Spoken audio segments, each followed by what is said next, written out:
नमस्कार। मैं शिक्षा की बात हर शनिवार के इस अंक में शिक्षा से जुड़े सभी शिक्षकों और शिक्षा प्रेमियों का हार्दिक अभिनंदन करता हूं, स्वागत करता हूं। आज हम फिर से शिक्षा के लिए शिक्षकों और बच्चों के कुछ प्रश्नों के साथ उपस्थित हैं। हमारे साथ शिक्षा विभाग के अपर मुख्य सचिव डॉक्टर एस सिद्धार्थ आपके प्रश्नों के उत्तर के साथ उपस्थित हैं। मैं आपका अभिनंदन करता हूं, स्वागत करता हूं सर। हम लोगों ने कुछ प्रश्न हमें प्राप्त हुए हैं, कुछ बच्चों के भी हैं और कुछ शिक्षकों के भी हैं। पहला है ज्योति कुमारी MS डुम्मा शिवहर से हैं। ये कहती हैं सर कि मैंने गौर किया है कि एक दिन 11 बजे रात को आप सक्षमता परीक्षा ट्रांसफ़र का फाइल साइन किए और अगले ही दिन सुबह 8 बजे आपको फ्लाइट उड़ाते देखा गया। सर, आप मुख्यमंत्री के प्रधान सचिव भी हैं, अपर मुख्य सचिव मंत्रिमंडल, शिक्षा विभाग के अपर मुख्य सचिव हैं। सर, इतनी सारी जिम्मेदारियों के साथ आप टाइम मैनेजमेंट कैसे करते हैं? हम सभी शिक्षक और यह शिक्षिका यह जानना चाहते हैं सर। देखिए, टाइम मैनेजमेंट सबको सीखना चाहिए और मेरा मानना है कि जो टाइम का डिसिप्लिन है, विशेषकर शिक्षकों को और स्टूडेंट्स को, ये बहुत ही अच्छी तरह उनको सीखना चाहिए। मैं एक दिन पूर्व ये प्लान कर लेता हूँ कि अगले दिन मुझे क्या क्या करना है और मन में वो पूरी सारणी रहती है कि सुबह उठ के क्या करना है, फिर दोपहर में क्या करना है, कौन से कार्य कल पूरे करने हैं। तो ये बिल्कुल एक दिन का प्री डिसाइडेड रहता है। ये कोई मतलब वेग नहीं छोड़ देता हूँ कि अच्छा ठीक है, समय मिलेगा तो करेंगे, नहीं मिलेगा तो नहीं करेंगे। ये सब फिक्स्ड रहता है और मैं इसका बहुत ही मतलब सशक्त पालन करता हूँ, 100%। देर रात सोता हूँ ज़रूर, 11-12 बजे तक सोता हूँ और अगले दिन 5 बजे उठ जाता हूँ। तो 5-6 बजे अखबार और ये सब पढ़ने का मौका मिलता है और मेरा फ्लाइंग टाइम जो है हवाई जहाज़ उड़ाने का 8 से 9 बजे होता है और फिर 9 बजे अपनी वर्दी बदलता हूँ। जो सरकारी वर्दी है, सरकारी कमीज और शर्ट और पैंट पहनता हूँ और 9:15 बजे मैं कार्यालय पहुँच जाता हूँ। सबसे पहले माननीय मुख्यमंत्री जी का कार्यालय जाता हूँ, वहाँ पे कार्य रहते हैं। उसके बाद शिक्षा विभाग का कार्यालय है, इसी बीच मंत्रिमंडल का भी कार्यालय में जाता हूँ। तो सब कुछ समय सारणी अनुसार होता है, इसलिए कभी भी कोई क्लैश नहीं होता है, ओवरलैप नहीं होता है। अपना हॉबी का समय अलग रहता है, कार्यालय का समय अलग रहता है।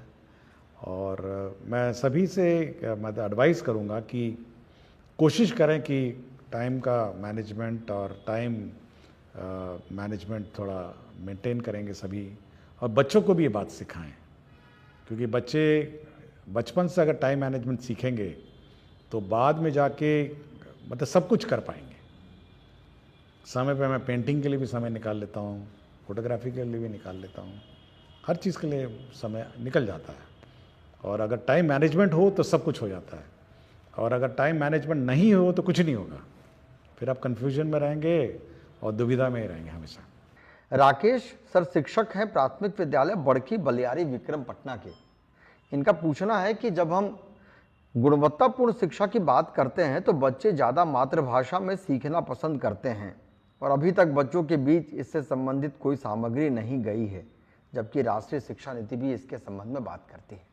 देखिए, मैं इस बात का बहुत समर्थन करता हूँ और जो छोटे बच्चे हैं, विशेषकर क्लास 1, 2 और 3, वो अपनी मातृभाषा में ही उनको शिक्षा होनी चाहिए। और चाहे वो अंग्रेज़ी पढ़ा रहे हों, हिंदी पढ़ा रहे हों, जब तक उनको अपनी मातृभाषा में नहीं सिखाएगा तो उनका जो लर्निंग कर्व है या लर्निंग कैपेसिटी से वो बिल्ड नहीं होगी। ये ज़रूर मतलब है, समस्या है कि हमने इंग्लिश की किताबों में भोजपुरी, मगही, मैथिली ये सब शब्दों का वहाँ पे अंकित नहीं किया है और हिंदी भाषा की किताबों में भी ये बात लिखी नहीं है। बट मैं ये उम्मीद करता हूँ कि जब शिक्षक कक्षा में अगर मगध क्षेत्र में अगर बच्चे को टीचर पढ़ा रहे हैं, क्योंकि अब तो स्थानीय मोटा मोटी अब स्थानीय ही टीचर हो गए हैं, सक्षमता पास भी वहीं के लोग हैं और बाकी लोग भी उसी ज़िले के हैं, तो मैं ये उम्मीद करता हूँ कि जब भी पढ़ाएं तो अपनी भाषा जो मातृभाषा है उसमें उस बच्चे को सिखाने की कोशिश करेंगे। किताबों में ज़रूर ये कमी है, ये मैं एडमिट करता हूँ, और ये बहुत बड़ा चैलेंज है, और इसको बनाने में मतलब मल्टीलिंगुअल किताब बनाने में समस्या लगेगी। बट टीचर कोशिश करें कि भोजपुरी है, बच्चा है तो भोजपुरी में उसको सिखाएं, ए फॉर एप्पल है तो एप्पल को भोजपुरी में सिखाएं, B for ball, C for cat है, जो भी है अपनी भाषा में सिखाएं। लेकिन ये पूर्ण रूप से अब टीचर पर अब निर्भर है। सर एक सवाल है, प्रभा कुमारी बेगूसराय बिहार, ये +2 केमिस्ट्री टीचर हैं, UHS कतारमाला डंडारी बेगूसराय की।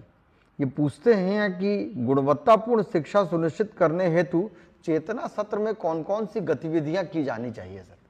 देखिए, चेतना सत्र में वो सब करना है जो आपके किताबों में नहीं है। ये मैं बिल्कुल स्पष्ट किया हूँ बहुत बार कि आपकी जो किताबें में नहीं, जो आपके करिकुलम में है, वो चेतना सत्र का पार्ट नहीं है। मतलब मैथ्स है, इंग्लिश है, हिस्ट्री है, ज्योग्राफी है, वो नहीं। चेतना सत्र में मैं पिछले एपिसोड में भी मैंने कहा कि आप उसको वैल्यूज़ सिखाएंगे, मतलब एक मानवीय जो गुण है वो सिखाने का सत्र है। दूसरा है कि जो आज के दिन में जो अगल बगल चीज़ें हो रही हैं उसको मतलब सेंसिटाइज करने की बात है, उसको न्यूज़ के बारे में, समाचार के बारे में। तीसरा है राष्ट्र के प्रति प्रेम और सम्मान की भावना, जैसे राष्ट्रीय गान है या राज्य के प्रति प्रेम और सम्मान की भावना है, तो बिहार गीत है।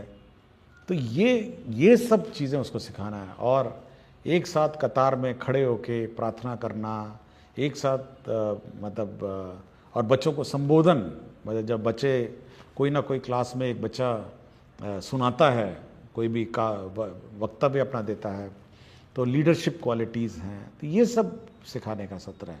क्लासरूम का जो सब्जेक्ट है वो उससे बहुत ही भिन्न है, और इसीलिए मैं बार बार कह रहा हूँ, मैं सभी टीचर से कहता हूँ, क्योंकि हमको हमेशा ये चिंता रहती है, क्योंकि ये पहला सत्र है। अगर टीचर हल्का सा भी लेट हो जाए तो ये सत्र अफेक्ट हो जाता है। देखिए, बाकी सत्र तो बाद में आता है, वो आधा घंटे बाद आता है, अटेंडेंस तो मोटा मोटी इसी बीच में होता है। तो हमको हमेशा ये चिंता रहती है कि चेतना सत्र में लापरवाही नहीं हो, और ये समय पे शुरू हो, समय पे ख़त्म हो। हम लोगों ने माइक, म्यूज़िक सिस्टम, बैंड, सबका लिए हम लोगों ने प्रोविज़न किया हुआ है। इसलिए चेतना सत्र मैं अनुरोध करूँगा टीचर से कि भाई इसको बहुत गंभीरता से लें, और बहुत ही मतलब ये बहुत इंपॉर्टेंट सत्र है। शिक्षक ने पूछा है सर कि NEP 2020 के अनुसार 25-26 तक कक्षा 3 तक के सभी बच्चों को निपुण बना देना है। एक निपुण भारत कार्यक्रम भी चल रहा है सर, अर्थात उन्हें वर्ग सापेक्ष दक्षता प्राप्त करवा देनी है। इस महत्वाकांक्षी उद्देश्य की पूर्ति के लिए विभाग कौन कौन से उपाय कर रहा है? देखिए, सारे कर रहे हैं। देखिए, FLN किट्स हैं अब हमारा, और रिविजन्स हैं, टेस्ट हैं, और जब तक जूनियर क्लासेस में वो निपुण नहीं होंगे, सक्षम नहीं होंगे, तो सीनियर क्लासेस में ड्रॉप आउट्स बहुत बड़ी हो जाएगी। इसलिए जो पहला इनिशियल क्लासेस हैं उस पर ज़्यादा हम लोग का ध्यान है, और एक बार पकड़ ले हो मतलब रफ्तार पढ़ाई और शिक्षा का, तो ड्रॉप आउट्स भी उतना कम हो जाएगा। तो मेन फोकस हम लोग का वही है, वहाँ क्लास 1 to 8। सर एक शिक्षक ने पूछा है सर कि विभाग से कई टोल फ्री नंबर जारी किए गए हैं, परंतु बहुत बार फ़ोन करते रहने पर भी कोई बार उत्तर प्राप्त नहीं होता है, ऐसे में हमें क्या करना? देखिए, टोल फ्री नंबर वही है जो वेबसाइट पे है। विभाग के वेबसाइट पे जो नंबर है वही टोल फ्री नंबर है, और उस टोल फ्री नंबर मल्टीपल वहाँ पे 30 टेबल रहते हैं, 30 लोग उसको उठाते हैं, कॉल को रिकॉर्ड करते हैं, उसका हर आवेदन पत्र चेक होता है, उस पर क्या अनुपालन हुआ चेक होता है। इसलिए मल्टीपल टोल फ्री मत खोजने की कोशिश करिए, आप वेबसाइट में जो टोल फ्री नंबर है उसी को डायल करिए और अपना कंप्लेंट वहीं पे रिकॉर्ड करिए। एक शिक्षक ने पूछा है, कभी कुछ दिन पहले ही आपने कहा कि प्रत्येक शिक्षित व्यक्ति की जिम्मेदारी है कि वो अशिक्षित को शिक्षित बनाए, एक शिक्षक को छोड़कर अन्य शिक्षित व्यक्ति यह कैसे सुनिश्चित कर सकता है? देखिए, ये बाबा साहब डॉक्टर भीमराव अम्बेडकर जी का कथन है, और 14 अप्रैल को एक कार्यक्रम में गया था मैं। उस कार्यक्रम में मुझे किताब मिली थी और किताब के पीछे वाला कथन है जो मैंने पढ़ के सुनाया है।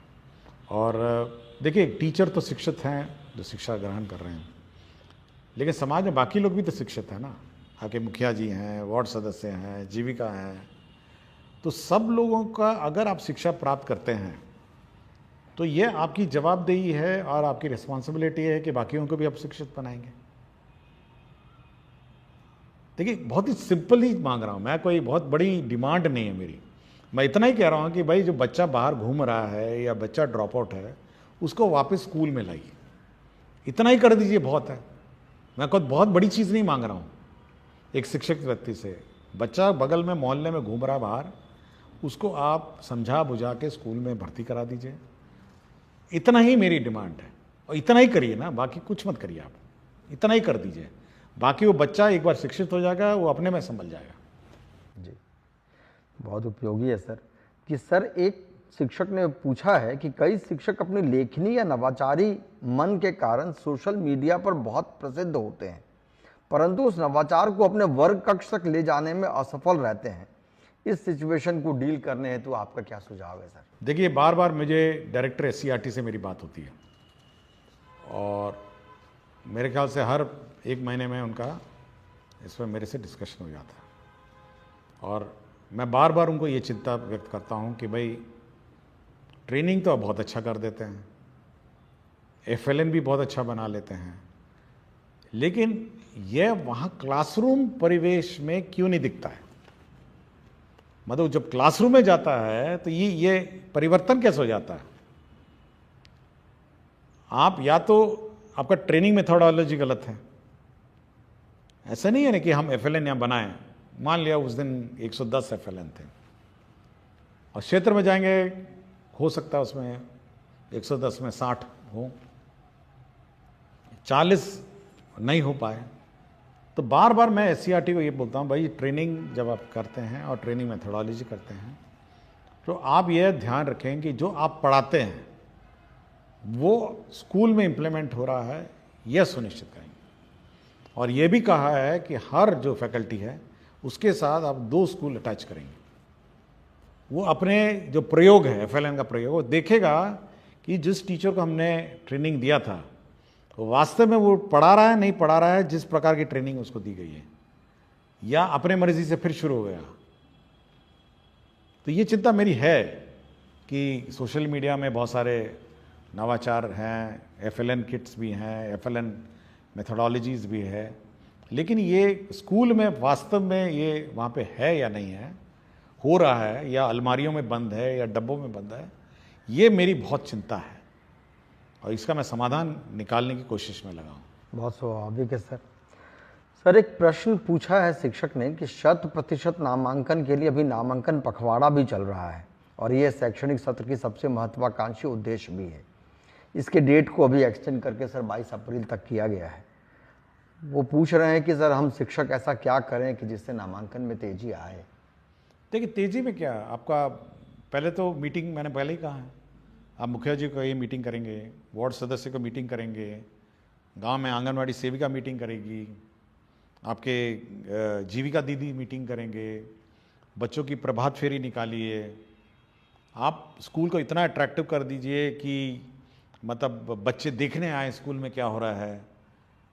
तो जब एक्साइटमेंट लेवल स्कूल का बढ़ेगा तो बच्चे अपने आप आ जाएंगे।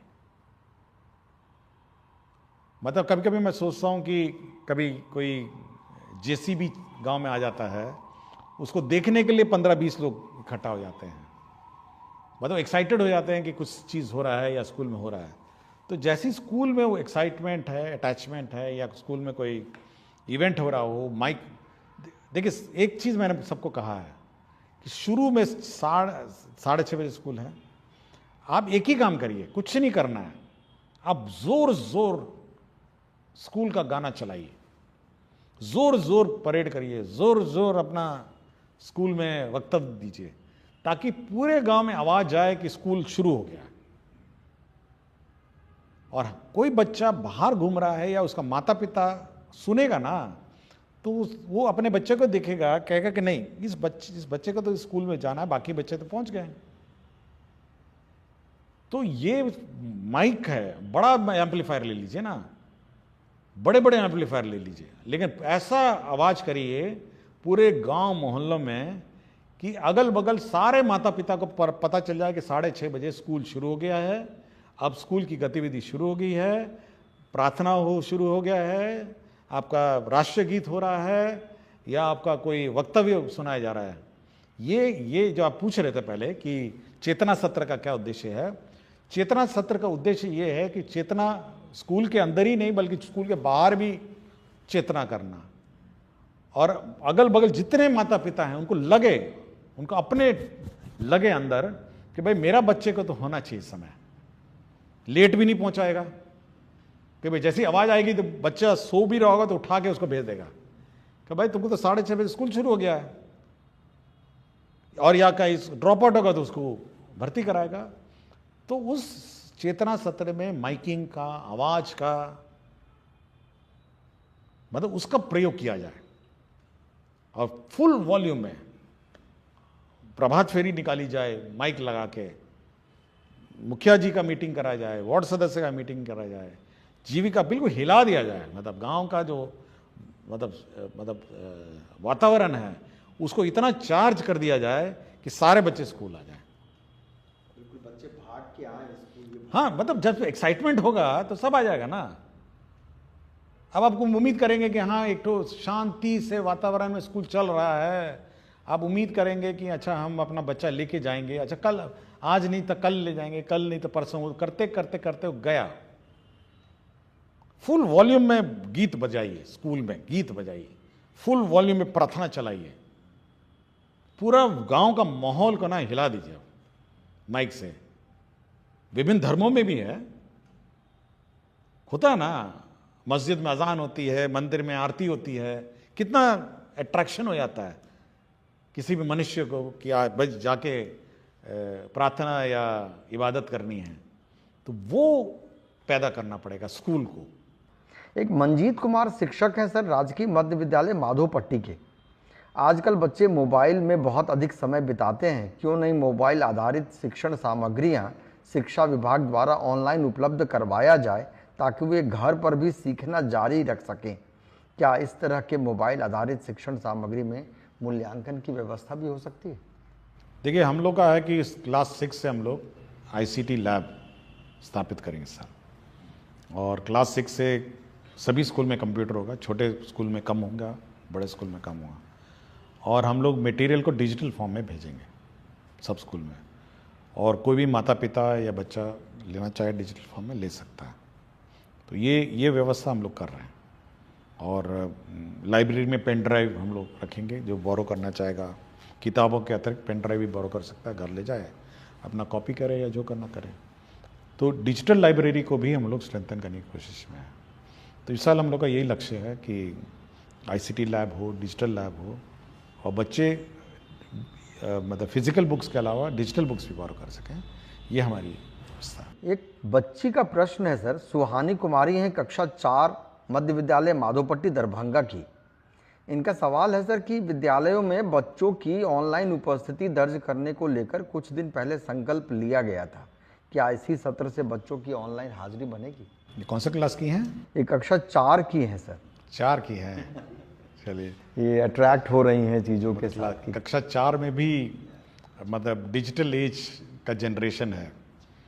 देखिए, हम लोग ये अवश्य है कि हम लोग ऑनलाइन अटेंडेंस लेंगे, और सबसे प्रथम 1 मई से आपको याद होगा कि हम लोगों ने 30 टैबलेट 30 स्कूल में बांटे हुए हैं और उसकी मॉनिटरिंग कर रहे हैं। तो सबसे पहले हम लोग इस 30 स्कूल में ऑनलाइन अटेंडेंस, मतलब बच्चों का अटेंडेंस करवाएंगे। ये 30 जो स्कूल्स हैं, 5 जिले हैं, 5-6 जिले हैं, हर जिले में 5 हैं, और उसमें इवन फेस रिकग्निशन सॉफ्टवेयर भी बिल्ट इन है।